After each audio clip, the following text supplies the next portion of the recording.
140 करोड़ नागरिकों के देश का प्रधानमंत्री अ, अपने नागरिकों के साथ इस तरह से बात करता है जैसे कोई हास्य व्यंग्य के कवि सम्मेलन में कोई रचना पेश कर रहा है। मतलब मैं तो इतने दुनिया के राष्ट्राध्यक्षों को सुनता हूँ और उनके इलेक्शन कैंपेन को भी सुनता हूँ मैं,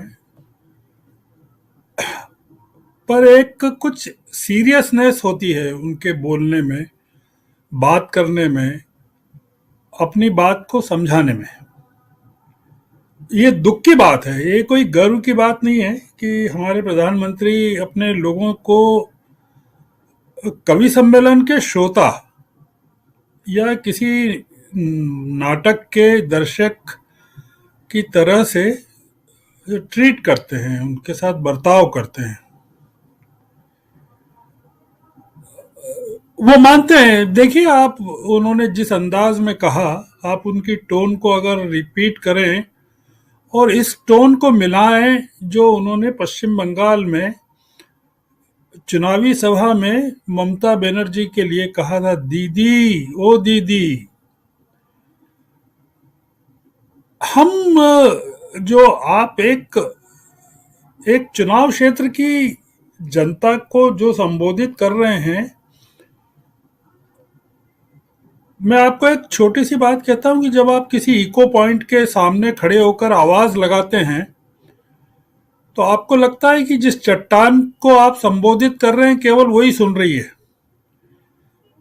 पर होता ये नहीं है। वो पूरी की पूरी जो घाटी है, पूरा पर्यावरण है, पूरा आकाश है, पूरा पाताल है, वो भी सुनता है। उसमें अगर आप कोई गंदी बात कह रहे हैं तो वो भी गूंजती है, और कोई सात्विक बात कह रहे हैं वो भी गूंजती है। तो प्रधानमंत्री जो कहते हैं वो जिस अंदाज में कहते हैं पूरे देश की जनता सुनती है, और वो मन बनाती है कि यार ये हमारा प्रधानमंत्री किस तरह से बात कर रहा है। ये इस प्रोजेक्ट की बात नहीं है रंजन जी। वो देखिए, इसको प्रधानमंत्री की मजबूरी को समझिए आप। हम प्रधानमंत्री को उनकी मजबूरी के परिप्रेक्ष्य में नहीं समझना चाहते हैं। उनकी मजबूरी ये है कि ये चुनाव उनके लिए सबसे ज्यादा महत्वपूर्ण है। मतलब ये समझें कि लोकसभा से ज्यादा महत्वपूर्ण है आज की तारीख में।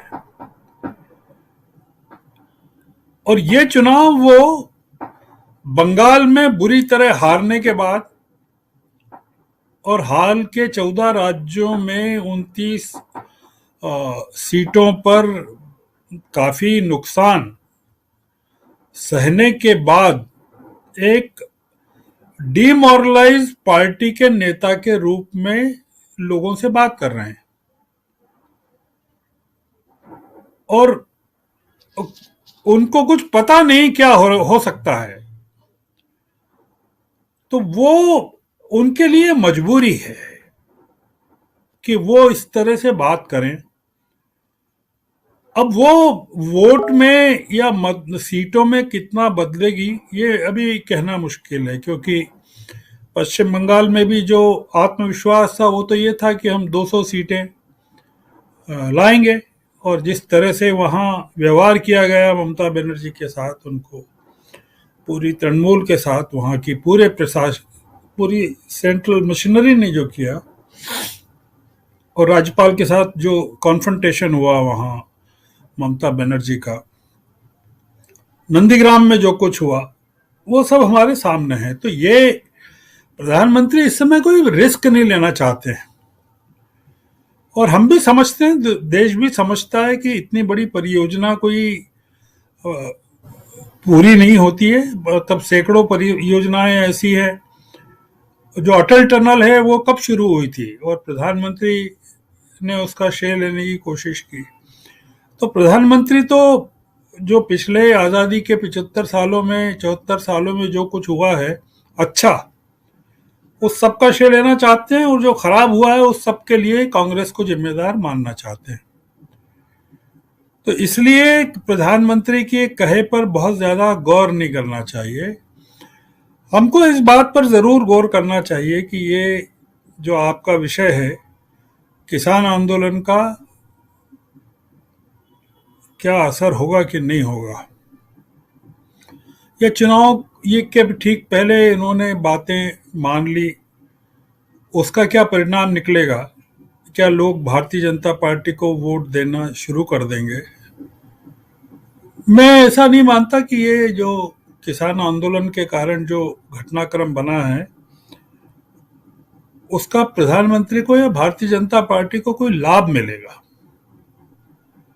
केवल एक चीज हुई है कि स्पीड ब्रेकर्स हट गए हैं कि आप पश्चिमी उत्तर प्रदेश में जाके चुनाव प्रचार कर सकते हैं। उत्तराखंड में आप किसानों के बीच जाके चुनाव प्रचार कर सकते हैं, और पंजाब में जहां मूलतः किसान पंजाब के थे वहां वहां भी चुनाव प्रचार कर सकते हैं। तो आपके मार्ग में जो बाधाएं थी लोगों तक पहुंचने की, आपको याद होगा कि खट्टर साहब जब जाना चाहते थे अपने क्षेत्र में तो किस तरह से वायलेंस हुआ था। तो किसान अब लौट रहे हैं अपने घरों को, और वो भारतीय जनता पार्टी को मौका दे रहे हैं कि भाई हम हट गए हैं, अब आपने हमारी मांगे मंजूर कर ली हैं, लिखित में दे दिया है, कुछ मांगे नहीं हुई हैं, एमएसपी पर कमेटी बना दी है, तो हमारे पास ऑप्शन है।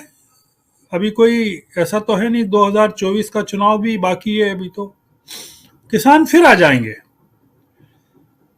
किसानों के आंदोलन ने देश को और विपक्ष को, जनता को एक बहुत बड़ी ताकत प्रदान की है कि वो किसान अगर 378 दिन तक सड़कों पर आकर विरोध प्रकट कर सकते हैं सरकार के प्रति, तो उससे विपक्ष का बहुत आत्मविश्वास काफी मजबूत हुआ है।